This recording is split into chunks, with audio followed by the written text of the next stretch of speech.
তোমার উপর অবধারিত করে নাও দীর্ঘ নীরবতা, দীর্ঘ সময় চুপ করে থাকার বিষয়টা তোমার উপর অবধারিত করে নাও। ফাইন্নাহু মাতবাদাতুন লিশ-শাইতান, কারণ এই কাজের মধ্য দিয়ে শয়তান বিতাড়িত হয়ে যায়। ওয়া আউনুন লাকা আলা আমরি দীনিক, দীর্ঘ সময় চুপ থাকলে তোমার দিনের প্রতিটা কাজ করার ব্যাপারে আল্লাহ তোমাকে সাহায্য করবেন। বা দীর্ঘ নীরবতার ব্যাপারটা দিনের প্রতিটা কাজ করার ক্ষেত্রে তোমাকে সহযোগিতা করবে। খুঁজতো, আমি বললাম জিদনি ইয়া রাসূলুল্লাহ, ইয়া রাসূল সাল্লাল্লাহু আলাইহি ওয়াসাল্লাম আমাকে আরো বাড়িয়ে দিন, আরো কিছু বলুন, আরো কিছু ওসিয়ত করুন। ক্বালা, তিনি বললেন ইয়াকা ওয়া কাসরাতাদ দাহিক, সাবধান থাকবে, বেশি বেশি হাসবে না। ফাইন্নাহু ইউমিতুল কানি, কারণ যারা অধিক পরিমাণে হাসাহাসি করে তাদের কলব মরে যায়, তাদের কলবের মৃত্যু ঘটে।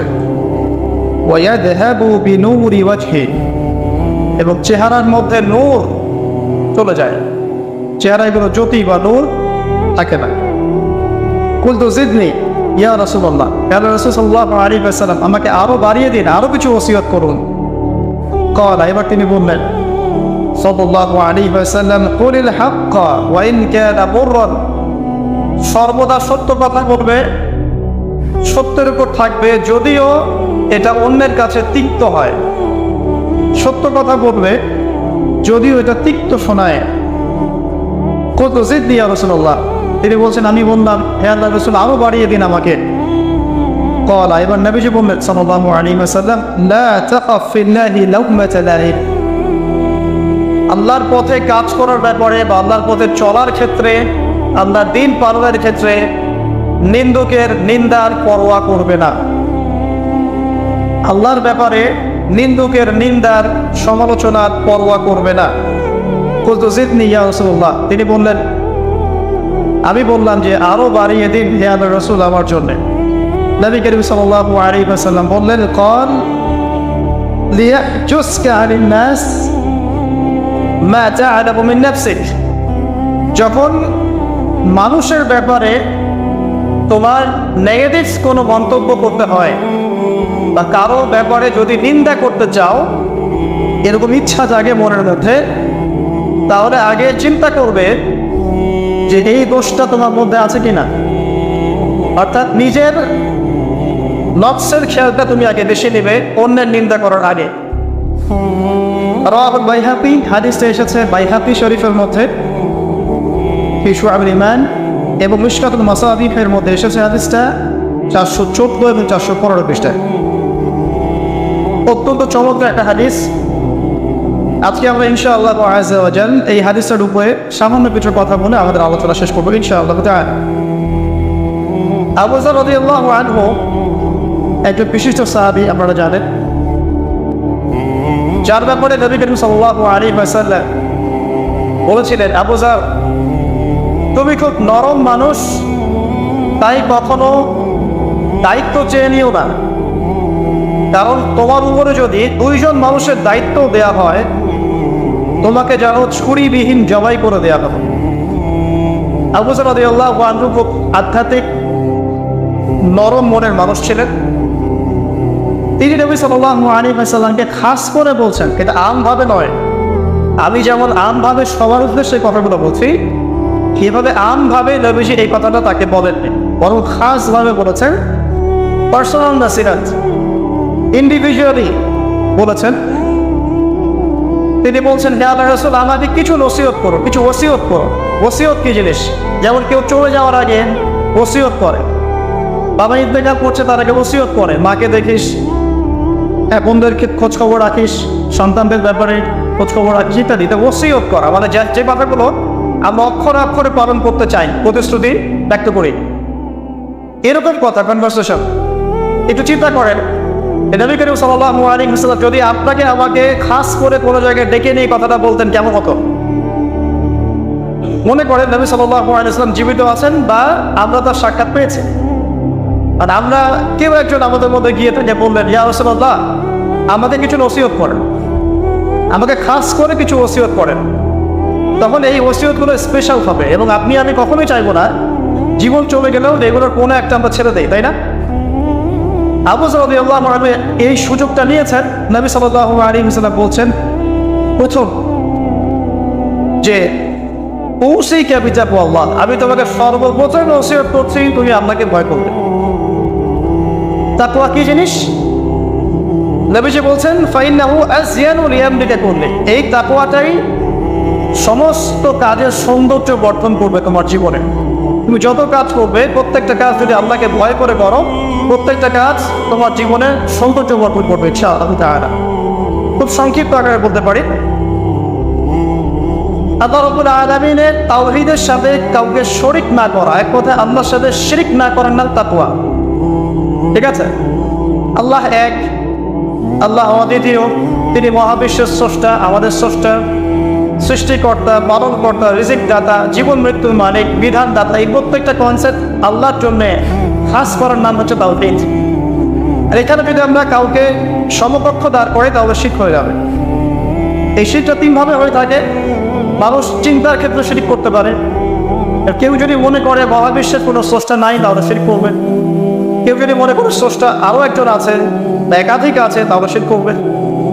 কেউ যদি মনে করে যে আল্লাহ ছাড়া কেউ ইবাদত পাওয়ার যোগ্য, আল্লাহ ছাড়া অন্য কাউকে সেজদা করা যায়, নাউজুবিল্লাহ, আল্লাহ ছাড়া কেউ প্রয়োজন পূরণ করতে পারে, কেউ সন্তান দিতে পারে, কেউ কল্যাণ করতে পারে, কেউ অকল্যাণ করতে পারে ইত্যাদি, আল্লাহ ছাড়া কেউ বিধান দেওয়ার মালিক, এরকম কনসেপ্ট যার মনের মধ্যে আছে, এটা হচ্ছে আকীদাগত শিরক বা চিন্তাগত শিরক। আমি কি বোঝাতে পারছি? 2 নাম্বার, কাজের শিরক। যেমন কেউ যদি আল্লাহকে সিজদা না করে অন্য কাউকে সিজদা করে, কর্মগত শিরক করেছে। আল্লাহ পাকের হালালকে কেউ যদি হারাম করে নেয়, কর্মগত শিরক করেছে। আল্লাহ পাকের হারামকে কেউ হালাল করে নেয়, কর্মগত শিরক করেছে। আল্লাহর কাছে দোয়া না করে মৃত মানুষের কাছে দোয়া করে, শিরক করেছে। এগুলো কাজ করতে গিয়ে শিরক করেছে। ইভেন আল্লাহর নামে কসম না করে অন্য কারো নামে কসম করলেও শিরক হয়ে যায়। অনেক সময় আমরা হাতের মধ্যে রশি পড়ি, পাথর পড়ি, অনেক কিছুই পড়ি, আমাদের বিশ্বাস হয় এগুলো আমাদের উপকার করতে পারবে, অপকার করতে পারবে, তাহলে শিরক হয়ে যাবে। সন্তান আল্লাহ দেন, যদি আমরা মনে করি যে মাজারে গিয়ে দোয়া করলেই সন্তান পাওয়া যাবে, শিরক হয়ে যাবে। আর শিরক এমন একটা পাপ, যে পাপটা আল্লাহ পাক তওবা ছাড়া মাফ করে না। মৃত্যুর আগে যদি তওবা করে মানুষ, ইনশাআল্লাহ আল্লাহ পাক মাফ করে দিবেন। যদি তওবা না করে মারা যায়, সম্ভাবনা বেশি এই ব্যক্তি জাহান্নামে যাবে, নাউজুবিল্লাহ। কারণ প্রত্যেক 1999 জন মানুষ জাহান্নামে যাবে যাদের আমলনামায় শিরকের পাপ থাকবে। আল্লাহ পাক সূরা নিসার মধ্যে বলেছেন, ইন্নাল্লাহা লা ইয়াগফিরু আন ইউশরাকা বিহি ওয়া ইয়াগফিরু মা দুনা যালিকা লিমান ইয়াশা। আল্লাহ পাক শিরকের গুনাহ ব্যতীত যে কোনো গুনাহ যাকে ইচ্ছা মাফ করতে পারেন, যে কোনো গুনাহ। আপনি জিনা করেছেন, সিজদা করেন, ফিরে আসেন, আল্লাহ মাফ করে দেবে ইনশাআল্লাহ। আপনি সুদ খেয়েছেন দীর্ঘদিন, সুদ থেকে ফিরে আসেন, দীর্ঘদিন মায়ের সাথে জিনা করেছেন সুদের মধ্য দিয়ে, তওবা করে ফিরে আসেন, আল্লাহ এখনই মাফ করে দেবে ইনশাআল্লাহ। আপনি খুন করেছেন মানুষকে, যদি আপনি চিন্তা করেন যে আমার এটা অপরাধ হয়েছে এবং আপনি তওবা করে খালেসভাবে ফিরে আসেন, আল্লাহ মাফ করে দেবে ইনশাআল্লাহ। ব্যভিচার করেছেন, বিবাহিত হওয়ার পরেও জিনা করেছেন, এই ব্যক্তির কিন্তু পৃথিবীতে বাঁচার আসলে কোনো অধিকার নাই। তারপরেও যদি সে গোপনে তওবা করে ফিরে আসে রাতের অন্ধকারে, আল্লাহ চাইলে মাফ করে দেবেন ইনশাআল্লাহ। যে কোনো পাপ আল্লাহ পাক যাকে ইচ্ছা মাফ করতে পারে, শিরক ছাড়া। শিরক যদি তওবা না করে মারা যায়, বেশিরভাগ সম্ভাবনা হচ্ছে সে জাহান্নামে যাবে। আরেকটা ডেঞ্জারাস বিষয় হচ্ছে, শিরক করে মারা গেলে কবরে মান রব্বুক উত্তর দিতে পারবে না। যারা মান রব্বুকে উত্তর দিতে পারবে, নিঃসন্দেহে তারা কখনো শিরক করে নাই, আল্লাহ পাকের তাওহীদের উপরে ছিল। আবার শিরকের অনেক কিছু বুঝি ঠিকই, আধুনিক একটা শিরক বুঝি না, আধুনিক শিরক। এটা যেমন আল্লাহ পাক যা নাজিল করেছেন, এখানে যে বিধানগুলো আছে, এইগুলোকে যদি কেউ ডিনাই করে বা এগুলোকে পাশ ফিরিয়ে অন্য কোনো বিধানকে বেটার মনে করে, আল্লাহর বিধানের চাইতে বেটার মনে করে বা সমকক্ষ মনে করে, এটাও শিরক। এটাও শিরক। আল্লাহ পাক কিছু হালাল করেছেন, আপনারা যদি মনে করেন এটা হারাম, তাহলে শিরক। এটাও শিরক। সূরা তাওবার 31 নম্বর একটা পড়ে দেখবেন ইনশাআল্লাহ তাআলা। যাই হোক, তাকওয়ার প্রথম স্টেজ হচ্ছে আমাদেরকে শিরক করা যাবে না, তাওহীদে থাকতে হবে ইনশাআল্লাহ তাআলা। 2 নম্বর, আল্লাহ পাকের যত আদেশ আছে এগুলোকে মেনে চলার নাম তাকওয়া। ফর এক্সাম্পল সালাত, সাওম, সাদাকা, হজ, উমরা, যাকাত, সত্য কথা বলা, পিতা মাতাকে ইত্যাদি যতগুলো আদেশ কোরআন এবং সুন্নাহর মধ্যে আছে এগুলোকে মেনে চলা তাকওয়ার পরিচয়। 3 নম্বর, আল্লাহ পাকের যত নিষেধ আছে এই সমস্ত নিষেধগুলোকে বর্জন করার নামও তাকওয়া। শুধু আদেশ মানলাম, নিষেধ বর্জন করলাম না, এটা আসলে প্রকৃত তাকওয়ার পরিচয় নয়। আজকে আমরা মাশাআল্লাহ সবাই সালাত করেছি, কালকে সকালে যদি আবার শরীরের প্ল্যান করি আমার মধ্যে তাকওয়া আসলে নাই। আমি ধর্মীয় জীবনে পাক্কা মুসল্লি হলেও অর্থনৈতিক জীবনে পাক্কা সুৎখোর থেকে গেছে। এই অবস্থা যদি তওবা না করে মারা যায়, মায়ের সাথে জেনার অপরাধ নিয়ে কিয়ামতের মাঠে উঠবে ইনশাআল্লাহ।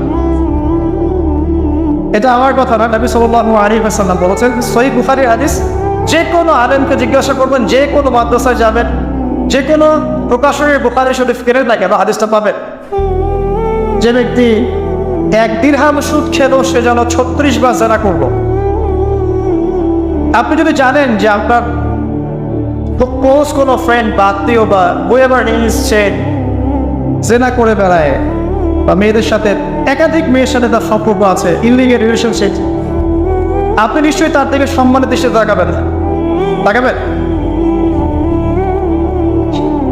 রাখিবুজ্জামান এমন একটা যুগ যেখানে সুদ থেকে বাঁচা সো ভেরি ডিফিকাল্ট। এখানে হাজারে খুব কম মানুষই সুদ থেকে বাঁচতে পারবে। যারা বেঁচে থাকবে তাদের গায়েও সুদের ছিটা ফোটা এসে লাগবেই লাগবে, কারণ পুরো বিশ্বের ইকোনমিক সিস্টেমটাই সুদ ভিত্তিক।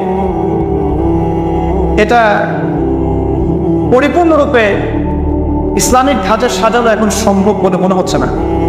আমরা চেষ্টা করতে পারি, সম্ভব কখন হবে? যখন শেকড় উপরে আসবে। আর শেকড় কখন উপরে হবে? যখন মালহাবা হবে। আর মালহাবা কখন হবে? যখন মদিনার গুরুত্ব কমে যাবে এবং জেরুজালেমের গুরুত্ব বেড়ে যাবে। আর যখন আল-মাহদি আসবেন, ঈসা ইবনে মারইয়াম আসবেন, তখন পৃথিবীতে ইনশাআল্লাহ আযজা ওয়া জাল ইসলাম ব্যতীত কিছুই বাকি থাকবে না। তখন ইনশাআল্লাহ তাআলা উপরের লেভেল থেকে সুদ বলতে কিছু থাকবে না ইনশাআল্লাহ। তবে এখন কি করবেন? ফাত্তাকুল্লাহা মাসতাতা'তুম। এখন এতটুকু করবেন, ফাত্তাকুল্লাহা মাসতাতা'তুম, তোমরা সাধ্যমতো আল্লাহকে ভয় করো। আপনার যতটুকু কোলায় এতটুকু আপনি দূরে থাকবেন। পারতপক্ষে চেষ্টা করবেন সুদ যেন আপনার গায়ে না লাগে। আল্লাহ পাক বোঝার তৌফিক দান করুন, আমিন। বলছিলাম আল্লাহ পাকের নিষেধগুলোকে বর্জন করার নাম তাকওয়া। নামাজ পড়ছি, রোজা রাখছি, যাকাত দিচ্ছি না, এদিকে সুদ খাচ্ছি, হারাম রিলেশনশিপে আছি, বা পরকীয়ায় লিপ্ত আছি, বা মানুষের সম্পদের অধিকার দিচ্ছি না, ব্যবসা করছি। আর ব্যবসা যারা করি আমরা বেশিরভাগই মিথ্যা কথা বলি। আমরা ব্যবসা যারা করি ম্যাক্সিমাম মিথ্যা কথা বলি, মিথ্যা কসম করি। এবং আমাদের এই মিথ্যা কসম আর প্রতারণার কারণে জালেম শাসকের শাসন চাপিয়ে দেওয়া হয় আল্লাহর পক্ষ থেকে। এটা হাদিস এসেছে। যখন ব্যবসায়ীরা প্রতারণা করবে, মিথ্যা কসম করে পণ্য বিক্রি করবে এবং মাপে কম দেবে, সিন্ডিকেট করবে, তখন আল্লাহর পক্ষ থেকে 2টা আযাব আসে। এক, জালেম পরাশক্তিকে চাপিয়ে দেওয়া হয় যারা এদের উপর জুলুম করবে। 2, সমাজের মধ্যে দুর্ভিক্ষ নেমে আসে। এগুলো নবী সাল্লাল্লাহু আলাইহি ওয়াসাল্লামের কথা, বদলানোর কোনো সুযোগই নেই। আজও তার কালো এগুলো ফলে যাবে ইনশাআল্লাহ, তারা যদি না আমরা আমাদের জায়গা থেকে সরে আসি। তো যারা আমরা ব্যবসা করছি অনেকেই মিথ্যা কথা বলি, ম্যাক্সিমাম, এবং মনে করি যে ব্যবসা এগুলো মিথ্যা বলা জায়েজ, এটা ব্যবসার অংশ মনে করি আমরা। সৎ ব্যবসায়ী কিয়ামতের দিন নবীগণের সাথে থাকবেন। যারা সৎ ব্যবসায়ী তারা কিয়ামতের মাঠে নবীগণের সাথে হাসর করবেন। ছাঁচে খুঁজে পাবেন না, এখন খুব কম সৎ ব্যবসায়ী পাবেন। যাই হোক, যেটা বলছিলাম ভাই, প্রিয় ভাইয়েরা, যে শুধু আদেশ পানের নাম তাকওয়া নয়, নিষেধটা বর্জন করতে হবে। আমরা নামাজ রোজা হজ জাকাত সবই করছি মাশাআল্লাহ, ব্যবসায়িক জীবনে মাপে কম দিচ্ছি, ইকোনমিক লাইফে সুদ খাচ্ছি, আর পলিটিক্যাল লাইফে আমি কোনো কথা বলতে যাচ্ছি না। সেখানে কতটুকু আল্লাহ কতটুকু রাসূল আছে তো আল্লাহ ভালো জানেন, আল্লাহ বিচার করবেন। আমি মৌলিক কথাগুলো বলছি। দেখেন, ফ্যামিলিগত ব্যাপারে আপনারা দেখবেন বাহ্যিকভাবে ইসলামের লেবাস পোশাক আছে ঠিকই, বাট ভিতরে অরিজিনাল ইসলাম নাই। দেখুন, পরিবারে ম্যাক্সিমাম পরিবার দেখবে পর্দা দেয়, নামাজের ব্যক্তির খুব অভাব। আর নামাজের চিন্তা হলে আপনাকে ফলোয়ার্স জামাতে আসতে হবে। নামাজে চিন্তা হলে আপনাকে ফজরের জামাতে আসতে হবে। এই মসজিদেই আজকে ফজরে আসবেন, দেখবেন এই যে মুসল্লি যারা বসে আছেন তাদের 50% নাই তিন নেতা সব। তো আমরা পার্সিয়ান ইসলাম ফলো করছি, কিছু মানছি কিছু মানছি না। আল্লাহ বলছেন এটা না, পরিপূর্ণরূপে ইসলামে প্রবেশ করো এবং এটার না তাকওয়া। ওসিকুম বিতাকওয়া আল্লাহ, আমি তোমাকে আল্লাহর তাকওয়া, আল্লাহকে ভয় করার ওসিয়ত করছি, খাস করে অনুরোধ করছি, ওসিয়ত করছি।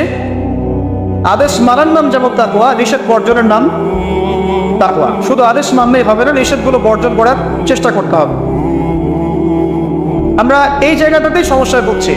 আদেশ আমরা অনেকেই পালন করতে পারি, আলহামদুলিল্লাহ, নামাজ পড়তে পারি, রোজা রাখতে পারি, অনেকে যাকাত দেই, মাশাআল্লাহ, সাদাকা করি, দান সাদাকা করি, ইসলামের প্রতি ভালোবাসা আছে, আল্লাহ এবং রাসূলকে মহব্বত করি, কিন্তু হারাম রিলেশনশিপ ছাড়তে পারছেন না। দেখবেন অ্যাফেয়ার ছাড়তে পারছেন না, ফ্রি মিক্সিং ছাড়তে পারছেন না, রিবা ছাড়তে পারছেন না, আপনার পরকীয়া ছাড়তে পারছেন না, অহেতুক এই যে নোংরা অপসংস্কৃতি ছাড়তে পারছেন না। খেয়াল করে দেখেন, স্মোকিং ছাড়তে পারছেন না, মাদকদ্রব্য সেবন ছাড়তে পারছেন না, বাট আপনি ইসলামকে ভালোবাসেন, আল্লাহকে ভালোবাসেন, রাসূলকে ভালোবাসেন। এইটাই মূল সমস্যা আমাদের এখানে। আমি ফিল করি আল্লাহ পাক আমাদের সবাইকে আদেশ মানার সাথে সাথে নিষেধ বর্জন করার তৌফিক দান করুন। চার, আল্লাহ রাব্বুল আলামিনকে হাজির এবং নাজির জানার নাম তাকওয়া। হাজির নাজির কেমন? যে আমার জীবনের প্রতিটা স্টেপ আল্লাহ পাক দেখছেন এবং শুনছেন। আল্লাহ পাক অবশ্যই আজিম থেকেই আমাকে দেখছেন, আমাকে শুনছেন প্রতিটা মুহূর্তে, এখন, আজ, কাল, আগামী, অতীত, বর্তমান, ভবিষ্যৎ, সবসময় আল্লাহ আমাকে দেখছেন, শুনছেন।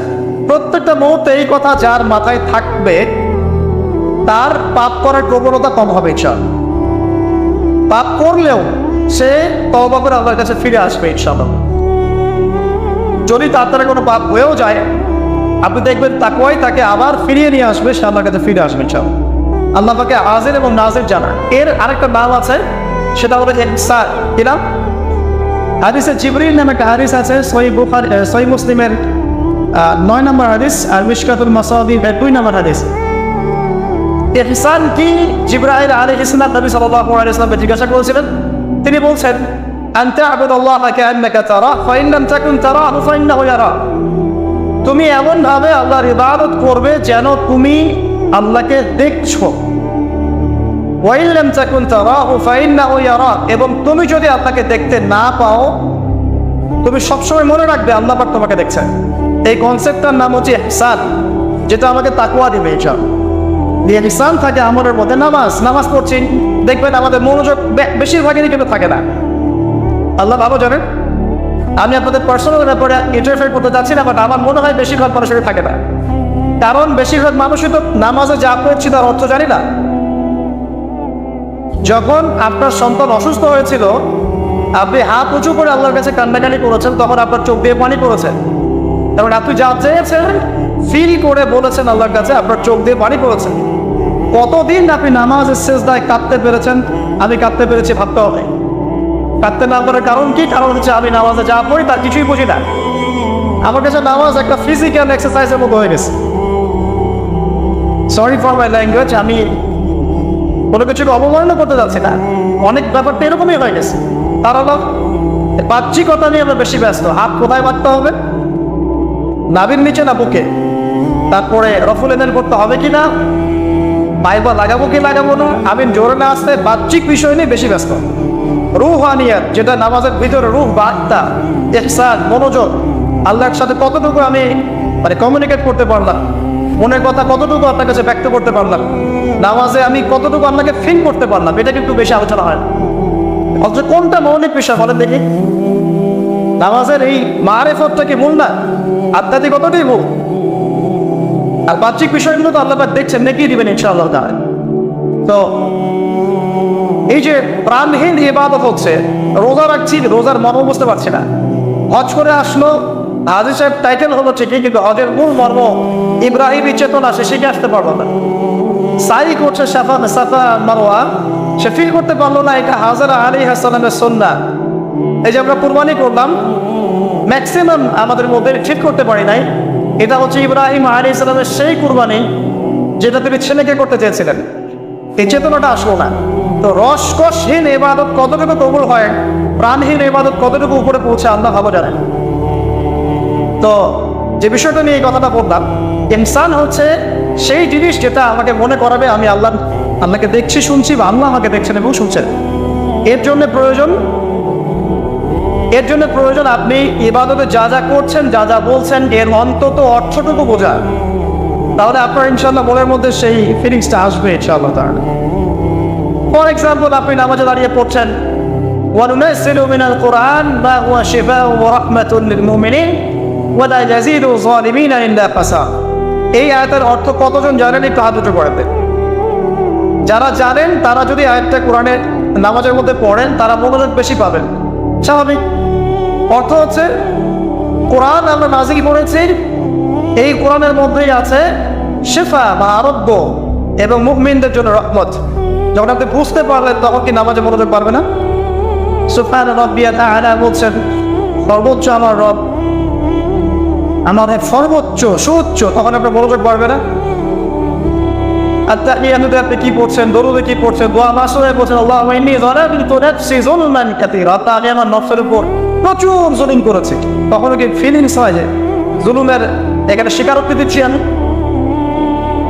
কারণটা একটাই কারণ। কথা বললে অনেক সময় যাবে, আমার আরো কিছু বলার আছে, যে অর্থটা বুঝতে পারছি না। অর্থ না বুঝলে আপনি রসকসহীন প্রাণহীন ইবাদত করবেন। অর্থ বোঝাটা কি অপরাধ? অর্থ বুঝলে কি আপনি আলেম ওলামা থেকে সরে যাবেন, দূরে সরে যাবেন? আর সবকিছুর অর্থ তো আপনি ব্যাখ্যাটা বুঝতে পারবেন না। তখন আপনি আলেম ওলামার কাছে আসবেন, এসে জিজ্ঞাসা করবেন, ব্যাখ্যা জেনে নেবেন, সিম্পল। তো অর্থ অনুধাবন করলে ইনশাআল্লাহ তাআলা আপনার ইনসান বাড়বে, যেটা আমাকে তাকওয়ার দিকে নিয়ে আসবে। ইনসান মানে আপনাকে হাজির নাজির ভেবে ইবাদত করা। আরেকটা বিষয়, ইবাদতের মধ্যে ধীরস্থিরতা আনতে হবে, তাড়াহুড়া বন্ধ করতে হবে। তাড়াহুড়া বন্ধ করলে পরে দেখবেন ইবাদতের মধ্যে স্বাদ পাচ্ছে ইনশাআল্লাহ। দুনিয়াবি হ্যাসেল, দুনিয়াবি যে ব্যস্ততা, এগুলো কমিয়ে আনতে হবে, তাহলে দেখবেন ইবাদতের স্বাদ পাচ্ছেন ইনশাআল্লাহ। প্রত্যেকটা ইবাদতের পটভূমি জানতে হবে, যে নামাজ আমি কি জন্য পড়ি, কোথায় গিয়ে ফরজ হয়েছিল, কুরবানি কেন দিব, কুরবানির ইতিহাসটা কি, হজ যে আমি করবো ঘটনাগুলোর পিছনের গল্পগুলো কি, এগুলো না জানলে আপনি ইবাদতের স্বাদ পাবেন না। এই জিনিসগুলো একটু টাচ দিলাম। আল্লাহ পাক আপনার সবাইকে ইনসানের সাথে ইবাদত করার তৌফিক দান করুন, আমিন। তো প্রথম ওসিয়ত করছেন নবী সাল্লাল্লাহু আলাইহি ওয়াসাল্লাম আবু যর রাদিয়াল্লাহু আনহুকে, তুমি আপনাকে ভয় করবে, এটা তোমাকে সমস্ত আমল সুন্দর করে দেবে ইনশাআল্লাহ, সৌন্দর্যমণ্ডিত করে দেবে। তাকওয়া মানে আমরা জানলাম আল্লাহর সাথে শিরক না করা, তাওহীদের উপর থাকা। 2, আল্লাহ পাকের আদেশগুলোকে মেনে চলার চেষ্টা করা। 3 নাম্বার, একই সাথে অ্যাট দ্য সেম টাইম আল্লাহ পাকের নিষেধগুলোকে বর্জন করা। 4, আল্লাহ পাককে হাজির এবং নাজির জানা। আল্লাহ পাক আমার প্রতিটা কাজ দেখছেন, শুনছেন, এবং এগুলোর জন্য আল্লাহ পাক আমাকে জবাবদিহি করাবেন, কোনো সন্দেহ নাই, জবাবদিহি করাবেন। তো বিদায় হজের ভাষণে নবী সাল্লাল্লাহু আলাইহি ওয়াসাল্লাম বলেছিলেন, এই তাকওয়ার কথাই বলেছেন। তিনি বলেছিলেন সাল্লাল্লাহু আলাইহি ওয়াসাল্লাম যে আজকে থেকে আরবের উপর অনারবের কোনো ভেদাভেদ নাই, সাদার উপর কালো, কারোর উপর লালের কোনো ভেদাভেদ নাই। কুল্লুকুম মিন আদম, তোমরা সবাই আদম সন্তান, ওয়া আদামু মিন তুরাব, এবং আদম হচ্ছে মাটির সন্তান। ইল্লা তাকওয়া, শুধু তাকওয়া ব্যতীত, যার মধ্যে আল্লাহ ভীতি যত বেশি, সে আল্লাহর কাছে তত বেশি মর্যাদা সম্পন্ন। সূরা হুজুরাতেও সেম কথা আছে, 13 নম্বর আয়াতে আল্লাহ তাআলা বলেছেন, ইয়া আইয়ুহান নাস, হে মানব জাতি, ইন্না আকরামাকুম ইনদাল্লাহি আতকাকুম, হে মানব জাতি, তোমাদের মধ্যে আল্লাহর কাছে সবচেয়ে বেশি মর্যাদা সম্পন্ন সেই ব্যক্তি যে অধিক মুত্তাকি বা অধিক তাকওয়াওয়ালা। এবং এই তাকওয়ার পজিশনটা কোথায় সেটা নবী সাল্লাল্লাহু আলাইহি ওয়াসাল্লাম বলেছেন। এটা আমার টুপিতে নাই, আমার দাড়ি, আমার লেবাস, আমার পোশাক, আমার চলাফেরা, এসবের মধ্যে তাকওয়ার প্রকৃত পরিচয় নাই। নবী করিম সাল্লাল্লাহু আলাইহি ওয়াসাল্লাম বলেছেন, তাকওয়া হাহুনা, তাকওয়া হচ্ছে এখানে, এই বলে তিনি কলিজার থেকে 3 বার ইশারা করেছেন। অর্থাৎ তাকওয়ার মূল কেন্দ্র কোথায়? আপনার কলবে। আর কলব সংক্রান্ত একটা কথা কিন্তু হাদিসের মধ্যে আসবে একটু আগে। কিছু একটা কাজ করলে কলবটা মরে যাবে, সে কাজটা কি? আপনারা হাদিসটা করতে পারছেন, সামনে যাচ্ছি চল। তো কলবের ব্যাপার তাকওয়া, তাদের কলবের যত্ন নেওয়া লাগবে। আপনার দেহের যেমন যত্ন নেই, পোশাকের যত্ন নেই, পরিবারে থাকতে পছন্দ করি, বাড়ি ঘর চকচকা রাখতে পছন্দ করি, তাই না? তো তাহলে কলবটাও পরিষ্কার করার চেষ্টা করতে হবে। কি করলে কলবের যত্ন হবে তার কথা এই হাদিসে আছে, একটু সামনে যাচ্ছি চল। আমি ওই হাদিসের বাইরে কিছু কথা বলছি। কলবের যত্ন, বেশি বেশি মৌতের স্মরণ এবং পরকালের ফিকির কলবকে চিন্তা করবে ইনশাআল্লাহ। মনের মধ্যে কোনো প্রকার রিয়া অহংকার রাখা যাবে না, কলব জীবিত হবে ইনশাআল্লাহ। কারো প্রতি হিংসা বিদ্বেষ পোষণ করবেন না, কলব চিন্তা থাকবে ইনশাআল্লাহ। মানব সেবামূলক যে কাজগুলো আছে, ফর এক্সাম্পল এতিমের দেখাশোনা করা, বিধবাদের খোঁজ খবর নেয়া, মিসকিনের পাশে দাঁড়ানো, এই কাজগুলো করলেও কলব জিন্দা হয়, কলবের মধ্যে নূর আসে, সাকিনা আসে। কলব পরিষ্কার না করে যতই দাড়ি টুপি পাগড়ি টুপা করি না কেন, আদতে কোনো লাভ হবে না। আল্লামা তাকিস মানে হাফিজাহুল্লাহ তাসাউফ এবং তাসকিয়া বইটা পড়তে পারেন, এখানে ডিটেইলস এই বিষয়ে জানতে পারবেন ইনশাআল্লাহ। সামনে যাই। আবু যর রাদিয়াল্লাহু আনহু বলছেন যে কুলতু, আমি বললাম, জিদনি ইয়া রাসূলুল্লাহ, হে রাসূল আমার জন্য আরো বাড়িয়ে দেন। তাকওয়ার বিষয়টা বুঝতে পেরেছে, আমার জন্য আরো বাড়িয়ে দেন, আরো কিছু ওসিয়ত করুন। নবী সাল্লাল্লাহু আলাইহি ওয়াসাল্লাম বলেন আলাইকা বিতিলাওয়াতিল কোরআন। দ্বিতীয় ওসিয়ত কি? আলাইকা কথার অর্থ হচ্ছে তোমার উপরে ওয়াজিব করে ফেলো, একেবারে তোমার উপরে শক্ত করে নাও। আলাইকা তোমার উপর শক্ত করে নাও, বিতিলাওয়াতিল কোরআন, কোরআনের তেলাওয়াত। তোমার উপরে কোরআনের তেলাওয়াতটাকে অবধারিত করে নাও, শক্ত করে নাও। ওয়া যিকরিল্লাহি আযজা ওয়া জাল্লা, এবং আল্লাহ পাকের জিকিরটাকে অবধারিত করে নাও। ফাইন্নাহু যিকরুন লাকা ফিস সামার, কারণ এই বিষয়টা আসমানে তোমাকে স্মরণের মাধ্যম হবে। ওয়া নূরুন লাকা ফিল আরদি, এবং পৃথিবীতে আল্লাহ পাক তোমাকে নূর দান করবেন। দ্বিতীয় ওসিয়তের মধ্যে দুটো জিনিস, একটা হচ্ছে কোরআন তেলাওয়াত, একটা হচ্ছে আল্লাহ জিকির। কোরআন তেলাওয়াত সম্পর্কে খুব সরল একটা কথা বলছি। কোরআনুল কারীম বিশুদ্ধ করে তেলাওয়াত শিখতে হবে, এক নম্বর বিষয়। যদি বিশুদ্ধ করে মদ বাখরাস তাজবিদের সাথে না শেখেন, তাহলে সারা জীবন ভুল করে যাবেন আর কোরআনের অর্থ বিকৃত হয়ে যাবে। আপনার অজান্তেই এমন অর্থ চলে আসবে যা আপনি মোটেও কল্পনা করেননি এবং কামনাও করেন নাই। আপনি বলছেন ফর এক্সাম্পল যে আলহামদুলিল্লাহ রাব্বিল আলামিন, অর্থ সুন্দর, সমস্ত প্রশংসা আল্লাহর জন্য যিনি বিশ্বজাহানের প্রতিপালক। একটা মদের কারণে আপনার পার্থক্য হলো, একবারটি বলে ফেলছি, যেভাবেই হোক, যত সময় লাগুক, যে বয়সেই থাকেন, বিশুদ্ধ করে কোরআন তেলাওয়াত না শিখে মৃত্যুবরণ করবেন না, ওয়াদা করেন। যে বয়সেই হন, যেখানেই পড়েন, যে প্রফেশনেই থাকেন, যত গরিবই হন, যত বড়লোকই হন, যাই হন, হোয়েভার ইউ আর, কোরআন তেলাওয়াত বিশুদ্ধ করে না শিখে কবরে যাবেন না, ওয়াদা করেন। আর সারা জীবনে যা করেছেন, যত কিছু শিখেছেন, আপনার সায়েন্স, আপনার আর্টস, আপনার commerce, medical science, engineering, BCS cadre, যা কিছু করেছেন, সব কিছু বৃথা হয়ে যাবে যদি পরকালে আপনি কুলসিরাত পার হতে না পারেন। আর আল কোরআনুল হুজ্জাতুন লাকা ওয়া আলাইক, কোরআন হয় তোমার পক্ষে দলিল হবে, না হলে বিপক্ষে। যারা কোরআন বিশুদ্ধ করে তিলাওয়াতও করতে শিখছে না, কোরআন কি তার পক্ষে দলিল হবে বলে মনে হয়? আল্লাহ পাক আমাদের সবাইকে তৌফিক দান করুন, আমিন। তেলাওয়াতটা অ্যাটলিস্ট তেলাওয়াতটা শেখেন, অর্থ বোঝেন আর নাই বোঝেন, আমি আবারও স্পষ্ট করেই বলছি, স্পষ্ট করে বলার পরে কিছু মানুষের কেন জানি চুলকানি থামে না, আমি জানি না, তবে এটা নিয়ে আমার মাথা ব্যথা নাই। আমি স্পষ্ট করে আবারও বলছি, কোরআন বিশুদ্ধ করে তেলাওয়াত করলে প্রত্যেক হরফে 10 নেকি পাবেন। কোরআন আপনার পক্ষে সুপারিশ করবে ইনশাআল্লাহ, আল্লাহ আপনাকে নূর দিবেন, ঠিক আছে? এবং কোরআনের সুপারিশ কবুল করা হবে, আল্লাহ পাক আপনাকে জান্নাত দিবেন ইনশাআল্লাহ। এবং আলিফ লাম মিম পড়লে 30 নেকি হয়ে যায়, 3 নেকি বা 10 নেকি না, আলিফ লাম মিম পড়লে 3টা হরফে 30 নেকি হয়ে যায়। শুদ্ধ করে কোরআন তেলাওয়াত পড়লে, অর্থ বোঝেন বা না বোঝেন, আপনি প্রত্যেক হরফে 10 নেকি। কিন্তু কোরআনের অর্থ অনুধাবন না করলে, কোরআনের অর্থ বুঝতে না পারলে, আপনি কোরআনকে বাস্তবে প্রয়োগ করতে পারবেন না। আর কোরআনকে বাস্তবে প্রয়োগ করতে না পারলে আপনি কোরআনের মৌলিক হকটা আদায় করতে পারবেন না, সিম্পল। তাই অর্থ না বুঝে যদি সারা জীবন কোরআন তেলাওয়াত করে যাই, কোরআন তেলাওয়াতের নেকি হবে ঠিকই, প্রত্যেক হরফে 10 নেকি হবে ঠিকই, কোরআন আপনার পক্ষে সুপারিশও করতে পারে, বাট কোরআনের প্রকৃত হকটা দুনিয়াতে আদায় হয়নি। কোরআন নাযিল করা হয়েছে যাতে মানুষ উপদেশ গ্রহণ করে, তাদাব্বুর করে, ফিকির করে, এটা নিয়ে গবেষণা করে এবং এর মধ্য দিয়ে মানুষ যেন পথ খুঁজে পায়। এই কারণে আপনার স্কুল কলেজ ইউনিভার্সিটিতে যা পড়ছেন এগুলো সবদিন ফার্সি ভাষায় হতো বা টার্কিশ ভাষায় হতো বা রাশিয়ান ভাষায় হতো এবং আপনি এগুলো অর্থ জানেন না, শুধু পড়ে প্রশ্ন করেন, তাহলে কি আপনি আদৌ পরীক্ষায় পাস করতে পারবেন? প্রশ্ন উত্তর দিতে পারবেন?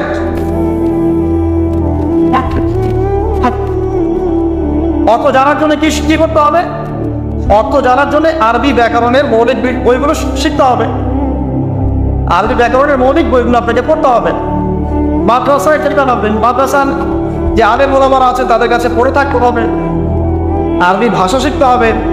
এগুলো যদি খুব ডিফিকাল্ট মনে হয় সেক্ষেত্রে আপনি কমপক্ষে একটা বিশুদ্ধ তাফসীর কিনবেন, কিনে আপনি কোরআন নিয়মিত অর্থ সহ পড়বেন। তবে এতটুকু পড়াশোনা করে কখনো নিজেকে মুফতি ভাববেন না, ফতোয়াবাজি শুরু করবেন। এটা গুরুত্বপূর্ণ নসিহত, কারণ অনেকে আবার অর্থ পড়ে ফতোয়া দেওয়া শুরু করে। একজন কোরআন পড়ে আমাকে বলেছিল যে কোরআনে তো 5 ওয়াক্ত নামাজই পেলাম না, 2 ওয়াক্ত নামাজ পাচ্ছি। এই যে ফজর, যোহর, আসর, মাগরিব, এশা সিরিয়ালে তো কোথাও দেওয়াই নাই, কেন নামাজ পড়ে? একজন কোরআন পড়েই বলছে, অর্থ পড়েই বলছে যে কোরআনে তো হাদিস মানার কোনো দলিল পেলাম না, কোরআনে কোথাও বলা হয়নি যে হাদিস মানো, এরকম বলছে। আমি যে প্রথমে আয়াত তেলাওয়াত করলাম, ওয়ামা আতাকুমুর রাসূলু ফাখুযুহু, রাসূল সাল্লাল্লাহু আলাইহি ওয়াসাল্লাম যা দিয়েছেন তা গ্রহণ কর। সূরা তাওবা, সূরা হাশরের 7 নম্বর আয়াত। ওয়ামা নাহাকুম আনহু ফাত্তাকু, এবং রাসূল যাদেরকে নিষেধ করেছেন তাদেরকে, তো এই রাসূলের আদেশ নিষেধ মানার জন্য হাদিস লাগবে না? তার কোরআন পড়ে হাদিসে পড়ে না পাওয়ার কারণ কি? কারণ সে খালি কাট পেস্ট প্রোটেস্ট্যান্ট ভার্সনে কোরআন পড়েছে, অর্থটা তাফসীরটা সে কেটে দেখে নেয়। অর্থ পড়ে উৎসাহিত করছি, তবে ফতোয়াবাজি করতে যাবেন না। আপনি যেটা বুঝবেন না আলেম ওলামার কাছে গিয়ে অবশ্যই জিজ্ঞাসা করে অর্থ ব্যাখ্যা জেনে নেবেন। তোমরা জ্ঞানী থেকে জিজ্ঞাসা করবে যদি সে বিষয়ে তোমাদের জ্ঞান না থাকে। তো আবু যর রাদিয়াল্লাহু আনহুকে নবী সাল্লাল্লাহু আলাইহি ওয়াসাল্লাম বলছেন তিলাওয়াত, কোরআন তেলাওয়াতকে ওয়াজিব করে নাও নিজের উপরে। তো আমরা কি কমপক্ষে প্রতিদিন একটা করে সূরা পড়তে পারি না ভাই? কমপক্ষে একটা পৃষ্ঠা পড়তে পারি না? যারা আরেকটু বেশি পড়ি 5 পৃষ্ঠা, আরেকটু বেশি পড়ি 10 পৃষ্ঠা। হাফেজি কোরআনে 600 পৃষ্ঠা আছে। এই 600 পৃষ্ঠাকে আপনি 30 পারায় ভাগ করেন, প্রত্যেক পারায় 20 পৃষ্ঠা, এক পারায় 20 পৃষ্ঠা। তো আমি সকালবেলা ঘুম থেকে উঠে নিয়ে অর্ধেক পারা করে পড়তে পারি 10 পৃষ্ঠা। যারা একটু ভালো করে পড়তে পারি, ফ্লুয়েন্সি আছে, তারা 1 পারা করে পড়তে পারি। প্রতিদিন 1 পারা করে পড়লে প্রতি মাসে আপনি একটা করে খতম দিতে পারবেন। আচ্ছা, না পারেন, প্রতিদিন 10 পৃষ্ঠা করে যদি পড়েন তাহলে 2 মাসে একটা খতম হবে, পারা যাবে? তাও না পারেন, প্রতিদিন 5 পৃষ্ঠা করে পড়েন, 4 মাসে একটা খতম হবে, বছরে 3টা খতম। কম নাকি? অনেক। এতটুকু যদি করেন আলহামদুলিল্লাহ। কোরআন গবেষণা আসার আগে আপনাকে আগে তিলাওয়াত বিশুদ্ধ করে করা শিখতে হবে এবং নিয়মিত তিলাওয়াত করতে হবে, তারপরে গবেষণার বুঝ আল্লাহ পাকের পক্ষ থেকে আসবে ইনশাআল্লাহ। এত সহজে আসবে না। আল্লাহ আমাদেরকে নিয়মিত কোরআন তেলাওয়াত করার তৌফিক দান করুন, আমিন। অনেক কোর্স এখন বের হয়েছে যেগুলোর মধ্য দিয়ে খুব সহজেই কোরআনের অর্থ আপনি শিখতে পারেন। আপনি আরবি ব্যাকরণ শিখতে পারেন, আরবি ভাষা শিখতে পারেন, হ্যাঁ, কোরআনিক গ্রামার শিখতে পারেন, বা বিশুদ্ধ করে মদ মাখরাজের সাথে কোরআন শিখতে পারেন। অনলাইনেও আছে, অফলাইনেও আছে। কিভাবে শিখবেন আমি জানি না, কার কাছে যাবেন আমি জানি না। এতটুকু জানি, আমি আপনাকে ওসিয়ত করতে চাই যে মৃত্যুর আগে কমপক্ষে একটা বার কোরআনটা অর্থসহ পড়েন, আর অবশ্যই বিশুদ্ধ করে কোরআন তেলাওয়াত করতে শেখেন। আপনি যে বয়সেরই হন, যে পেশারই হন, আর যেখানকার মানুষই হন না কেন, আল্লাহ পাক তৌফিক দান করুন। আরেকটা বলা হচ্ছে ওয়া যিকরুল্লাহি আযজা ওয়া জাল, এবং আল্লাহ পাকের জিকির। এই দুটো পড়লে আসমানে তোমাদের স্মরণ করা হবে এবং জমিন আল্লাহ পাক তোমাদের নূর দিবেন। আল্লাহ জিকির কি? আল্লাহকে স্মরণ করা। সবচেয়ে সেরা জিকির নামাজ।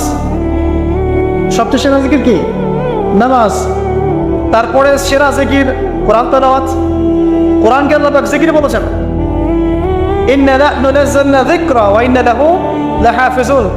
আমি কোরআনকে বা এই জিকিরকে নাযিল করেছি, আমি একে হেফাজত করবো ইনশাআল্লাহ। এছাড়া জিকির বলতে আমরা আসলে যা বুঝি এগুলো খুব শর্ট করে বললে, প্রত্যেক দিন কিছু মাসনুন দোয়া দেওয়া আছে যেগুলো পড়লে আপনার জিকিরের হকটা আদায় হয়ে যাবে। খুব সহজ। 100 বার সুবহানাল্লাহ বললে 1000 নেকি হবে, পাওয়া যাবে না? এটা আপনি ড্রাইভ করতে করতে করতে পারেন, হাঁটতে চলতে করতে পারেন, মা বোনরা রান্না বান্না করতে করতে করতে পারেন।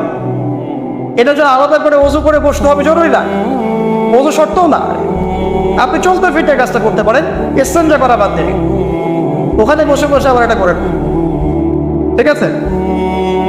ওকে, 100 বার আলহামদুলিল্লাহ পড়া যাবে না, 100 বার আল্লাহু আকবার পড়া যাবে না, লা ইলাহা ইল্লাল্লাহ 100 বার পড়া যাবে না, খুব সহজ।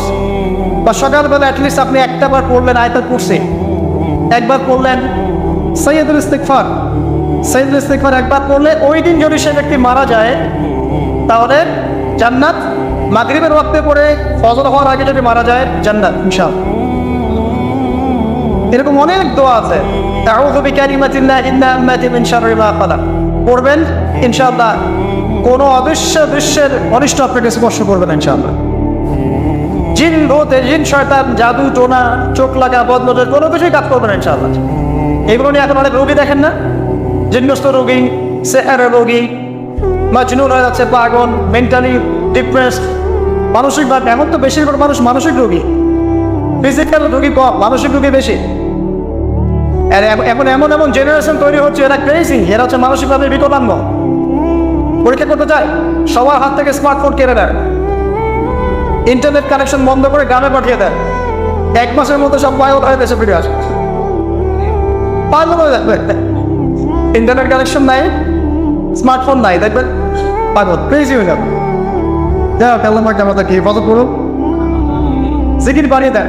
একটা জিকির আছে, সুবহানাল্লাহি ওয়া বিহামদিহি আদাদা খালকিহি ওয়া রিদা নাফসিহি ওয়া জিনাতা আরশিহি ওয়া মিদাদা কালিমাতিহি। যে ব্যক্তি এটা 3 বার পড়বে, ফজরের পর থেকে নিয়ে সূর্য ওঠা পর্যন্ত বসে বসে যদি আপনার জিকির করতেন, যে নাকি হতো এতটুকু পড়লে সে নাকি হয়ে যাচ্ছে। আপনি যদি প্রতিদিন হজ করতে যান, উমরা করতে যান, ইশরাকের নামাজ পড়বেন, জামাতে ফজর পড়ার পর একটা হজ একটা উমরার নাকি পাবেন। অনেক জিকির আছে, আমি শর্ট করে বলে দিই। ইসনুল মুসলিম একটা বই আছে, কি না? ইসনুল মুসলিম, এই বইয়ের মধ্যে সব জিকির দেয়া আছে, বিশুদ্ধ সনদে আছে, কোনো সমস্যা নেই। এই জিকির আজকালগুলো বাড়িয়ে দেন। আল্লাহ পাক বলছেন আসমানে তোমাকে স্মরণ করা হবে এবং পৃথিবীতে আল্লাহ পাক তোমাকে নূর দান করবে। সব আসমানেও যে স্মরণ করা যায়, এটা তো এখন আপনারা বোঝার কথা। এখন তো এই পিকচারগুলো বের হয়ে আসছে, আপনাকে কত হাজার কত বছর আগের পিকচার দেখানো হচ্ছে না? আচ্ছা, ওখান থেকে পৃথিবীকে দেখতে এরকমই লাগবে। ওখানে গিয়ে যদি দেখা যায় ওখানে কোনো রশ্মি ধরা পড়েছে, ওরাও পৃথিবীর এত হাজার বছর আগের অতীত দেখবে। যে সূর্যকে আপনি দেখেন, এটা এখনকার সূর্য নয়। যে সূর্য ডুবছে, যেটা আপনি দেখছেন, এটা ওই সময়ের সূর্য নয়, এটা 8 মিনিট 20 সেকেন্ড আগের সূর্য। আমরা আসলে বর্তমান দেখি না, আমরা অতীত দেখি। আমরা মহাকাশে আসলে বর্তমান দেখি না, অতীত দেখি। এই পুরো জিনিসটা, এই যে বিজ্ঞানের জয়টা বলা হচ্ছে না, এটা নিয়ে ইনশাল্লাহ আমি একটা লেকচার দিব ইনশাআল্লাহ তাআলা, ভেরি রিসেন্টলি ইনশাআল্লাহ। এখানে অন্য একটা মেসেজ আছে। এই পুরো বিষয়টা আপনাকে আরো কিছু বিষয় বোঝাচ্ছে। তার মধ্যে প্রথমটা কি জানেন? পরকালের অস্তিত্ব। পরকালের অস্তিত্ব এখন বললে জটিল হয়ে যাবে, এদিকে যাচ্ছে না।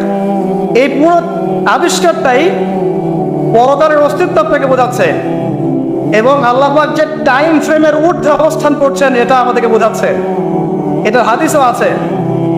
যা আবিষ্কার করা হয়েছে এগুলো প্রথম আসমানের বিষয়। এরকম আরো 2, 3, 4, 5, 7টা আসমান আছে এবং সপ্তম আসমানের উপরে আছে মহাসাগর, তার উপর আছে কুরসি, তার উপর আরশে আজিম, তার উপরে আল্লাহ রাব্বুল আলামিন।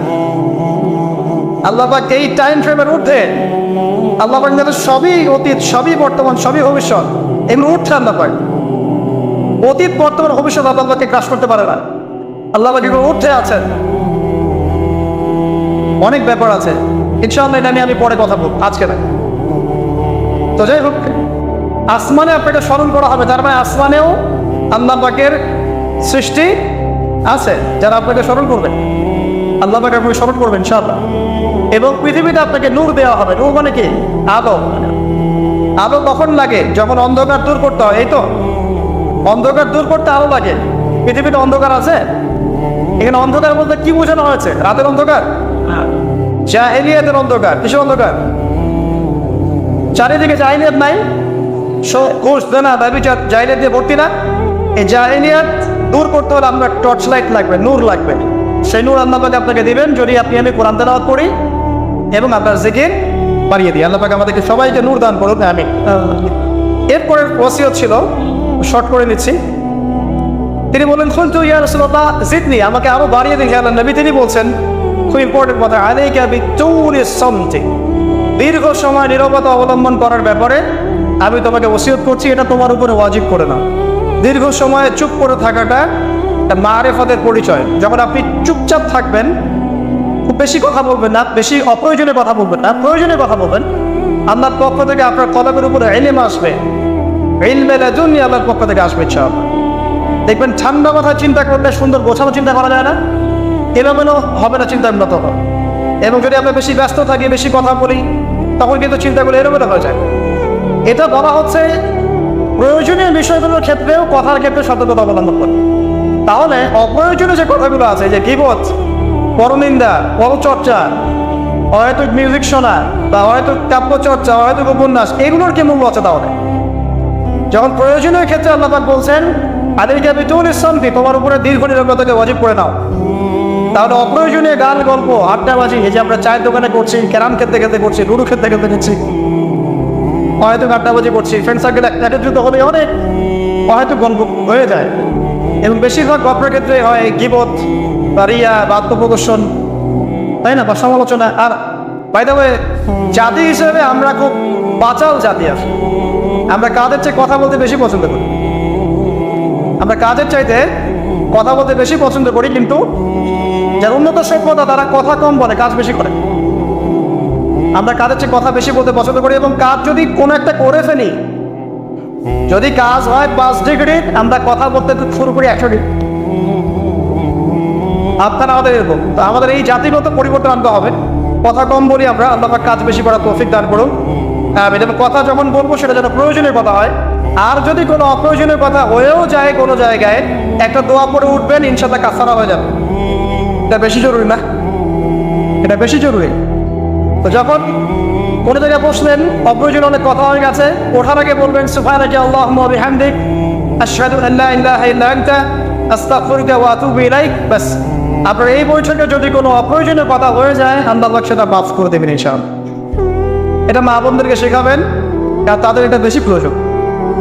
যাই হোক, এরপরে আসেন, তারপরে তিনি বলছেন জিদনি ইয়া রাসূলুল্লাহ, আমাকে আরো কিছু ওসিয়ত করুন। তিনি বলছেন ওয়া ইয়াকা কাসরাতিদ দাহিক, খুব ইম্পর্টেন্ট, তোমার উপরে এটা অবধারিত করো যে তুমি বেশি হাসবে না, বেশি বেশি হাসবে না।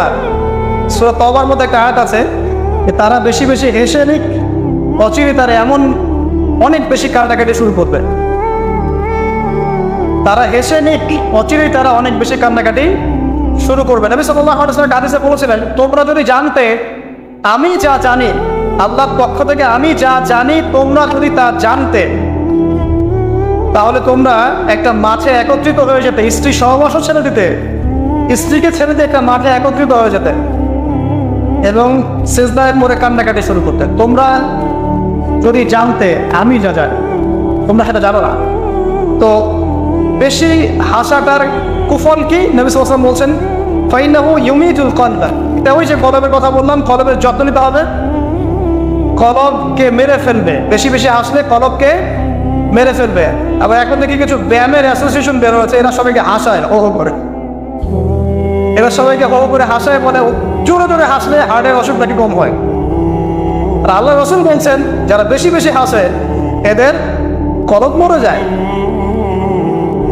নবীজি কেমন করে হাসতেন? নবী সাল্লাল্লাহু আলাইহি ওয়াসাল্লাম মুচকি হাসতেন। তিনি হাসতেন, এমনকি বলা হচ্ছে হাদিসে নিজের দিনী ভাইয়ের সাথে, মুসলিম ভাইয়ের সাথে হাসি মুখের সাক্ষাৎ করলে নেকি হয়, আমল নামে নেকি লেখা হয়। তো হাসবো অবশ্যই, আমরা কখনোই মানে হাসা কমিয়ে দিব না, অবশ্যই হাসবো, তবে অট্ট হাসি না। অট্ট হাসি নিজের হৃদয়টাকে কি করে মেরে ফেলে, মুচকি হাসে। আর নবীজি কখনো কখনো এমনভাবে হেসেছেন যে তার দাঁত দেখা গেছে, এমনভাবেও হেসেছেন, কিন্তু সেটা সংখ্যা খুব কম ছিল। তো আসুন, এর একটা কুফল আছে, এবং এই অট্ট হাসি বেশি বেশি দেওয়ার ফলে চেহারার যে নূর, মুত্তাকি মানুষ যারা, নামাজি মানুষ যারা কোরআনের সাথে সম্পর্ক রাখে, দেখবেন চেহারা একটা নূর থাকে, একটা আলো থাকে, আল্লাহর পক্ষ থেকে একটা নূর থাকে। একটা রব থাকে, একটা প্রভাব থাকে। রব মানে প্রভাব। তো বেশি বেশি জোরে জোরে হাসলে চেহারার নূর কমে যায়। একটু খেয়াল করে দেখবেন, আপনি 5 ওয়াক্ত সালাত জামাতের সাথে পড়ার চেষ্টা করেন, নিয়মিত তাহাজ্জুদে উঠতে অভ্যাস করেন, দেখবেন ফজরের ওয়াক্তের দিকে আপনার চেহারা দিয়ে কিছু একটা নূর বের হচ্ছে। এটা হবে, দেখবেন চেহারাটা নূরানি লাগবে। দেখবেন অনেক ভাই যারা মারা গেছেন, যারা পড়াতে গিয়ে দেখবেন চেহারা নূরানি, চেহারাতে আলো বের হচ্ছে। আর মানুষ যত বেশি পাপ করতে থাকে চেহারার নূর তত কমতে থাকে, চেহারার নূর তত কমতে থাকে। যত বেশি প্রকাশ্য গোপন পাপ মানুষ করতে থাকে, চেহারার নূর কমতে থাকে। তবে অনেক নূরানি চেহারার পিছনেও কিন্তু শয়তান থাকে, এটাও মাথায় রাখতে হবে। তো আল্লাহ পাক প্রকৃত মুত্তাকি বান্দা হওয়ার তৌফিক দান করুন, আমিন। আর দুটো ওসিয়ত তিনি করেছেন, সেটা হলো যে কুলতু জিদনি ইয়া রাসূলুল্লাহ, আমি বললাম ইয়া রাসূলুল্লাহ আমাকে আরো বাড়িয়ে দিন, আরো ওসিয়ত করুন। তিনি বলছেন কুলিল হাক ইন কানা মুরওয়ান, সবসময় সত্য কথা বলবে যদিও এটা তিতা শোনায়, মানুষের কাছে তিক্ত মনে হয়, তুমি সত্য কথা বলবে। আর সত্যের সংজ্ঞাটা আমাদের জানতে হবে। সত্যের সংজ্ঞাটা আমরা যা শিখেছি এটাই চূড়ান্ত সংজ্ঞা নয়। সত্যের ডেফিনেশন হচ্ছে সূরা কাহফের 29 নম্বর আয়াতে আছে। কোন সূরায়? সূরা কাহফ 29 নম্বর আয়াতে আছে। আল্লাহ পাক বলেছেন ওয়াকুলিল হাক্কু মির রাব্বিকুম ফামান শাআ ফালিউমিন ওয়া মান শাআ ফালিয়াকফুর। সত্য সেটাই, আরো করে শোনেন, সত্য সেটাই যা তোমার রবের পক্ষ থেকে নাযিল হয়। যার ইচ্ছা হয় সে মেনে নিক, ঈমান আনুক, যার ইচ্ছা হয় অস্বীকার। ইন্না আতাদনা লিযালিমিনা নারা, আমি জালেমদের জন্য আগুন প্রস্তুত করেছি। ইলা আতিন লায়া। তো এখানে আল্লাহ সত্যের ডেফিনেশন দিয়েছেন, দ্য ডেফিনেশন অফ ট্রুথ। সত্যের ডেফিনেশন কি? আল্লাহর পক্ষ থেকে যা নাজিল হবে সেটাই সত্য। আল্লাহর পক্ষ থেকে তাওরাত নাজিল হয়েছে, ঠিক আছে, জাবুর নাজিল হয়েছে, ইনজিল নাজিল হয়েছে, সুহফ ইব্রাহিম মুসা নাজিল হয়েছে, কোরআন নাজিল হয়েছে। যখন তাওরাত নাজিল হয়েছিল, তাওরাত ওই যুগের জন্য সত্য মিথ্যার চূড়ান্ত মানদণ্ড ছিল। এখন না, কারণ সেটা রহিত হয়ে গেছে। জাবুর ওই যুগের জন্য সত্য মিথ্যার চূড়ান্ত মানদণ্ড ছিল, ইনজিল ওই যুগের জন্য ছিল। যখন থেকে কোরআন নাজিল হয়েছে এবং সুন্নাহ এসেছে, কিয়ামত পর্যন্ত সত্য মিথ্যার এর বাইরে কোনো মানদণ্ড আছে? তবে যে কোনো বুদ্ধি, যে কোনো দর্শন বা ফিলোসফি, যে কোনো স্কুল অফ থট, যে কোনো মতবাদ, যে কোনো বৈজ্ঞানিক আবিষ্কার, যেটাই হোক না কেন, যদি কোরআন এবং সুন্নাহর সাথে মিলে যায়, সাংঘর্ষিক না হয়, সেটাকে মেনে নিতে আমাদের কোনো আপত্তি নেই, ঠিক আছে। কিন্তু যে কোনো বিজ্ঞান বা দর্শন বা যুক্তি বা মানব রচিত কোনো মতবাদ, যেটাই হোক, যে কোনো স্কুল অফ থট বা ফিলোসফিক্যাল থট, এগুলো কোরআন এবং সুন্নাহর সাথে যদি না মিলে, সাংঘর্ষিক হয়, সেক্ষেত্রে এটা না বানাই আপনার আমার উপর ওয়াজিব। এটা সত্য মিথ্যার মানদণ্ড থাকবে না। এখন আমাদের কাজ কি? জাস্ট এগুলোকে মিলিয়ে দেখা কোরআন সুন্নাহর সাথে এগুলো মিলছে কিনা, ব্যাস। ওয়াইন কানা মুররান, যদি সত্য তিতাও হয় তবুও বলতে হবে। যদি চাকরি চলেও যায়, ইমাম সাহেবকে সুদের এগেনস্টে বলতে হবে, বলা শিখতে হবে। ঘুষের এগেনস্টে বলা শিখতে হবে, দুর্নীতির এগেনস্টে বলা শিখতে হবে। ওয়াইন কানা মুররান, যদি তিতাও লাগে, তবে বলার ভাষাটা এগ্রেসিভ হবে না। মানুষকে আঘাত করে বলার ব্যাপারটা ইসলাম সমর্থন করছে না। কিভাবে? ফেরাউনের কাছে নবী মুসা আলাইহিস সালামকে দাওয়াত দিতে পাঠানো হচ্ছে। ফেরাউন হামান, কারুন নাম মনে আছে তো, তাদের কাছে পাঠানো হচ্ছে নবী মুসা এবং তার ভাই হারুন আলাইহিস সালামকে। আল্লাহ পাক এখন তাদেরকে বলছে কি, যাহাবা ইলা ফিরাউন, তোমরা দুজনে ফেরাউনের কাছে যাও, ফাকুলা লাহু কাওলান লাইয়িনা, ফেরাউনের কাছে গিয়ে নরম ভাষায় কথা বলো, লাআল্লাহু ইয়াতাযাক্কারু আও ইয়াখশা, হতে পারে সে উপদেশ গ্রহণ করবে এবং আমাকে ভয় করবে। তো প্রেজেন্টেশনের একটা ব্যাপার আছে।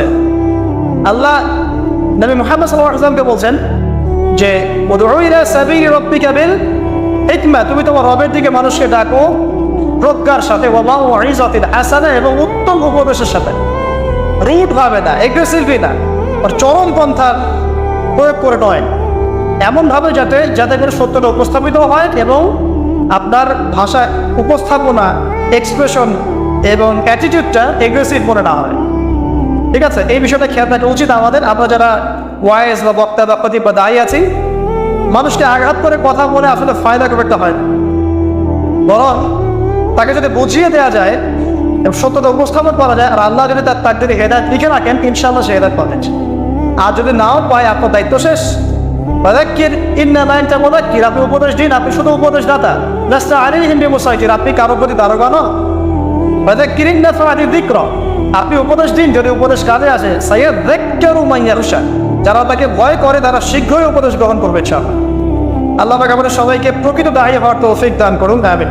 একজনের কথা বলে আমি সামনে যাচ্ছি, মুসআব বিন উমাইর রাদিয়াল্লাহু আনহু, ইসলামের ইতিহাসের প্রথম দায়ী, যাকে নবী সাল্লাল্লাহু আলাইহি ওয়াসাল্লাম মক্কা থেকে মদিনায় পাঠিয়েছিলেন, যিনি বিলাসী জীবন যাপন করতেন জাহিলি যুগে। তার এত দামি পারফিউম ছিল, আতর ছিল, খুশবু ছিল, যে মক্কায় কারো কাছে নাই।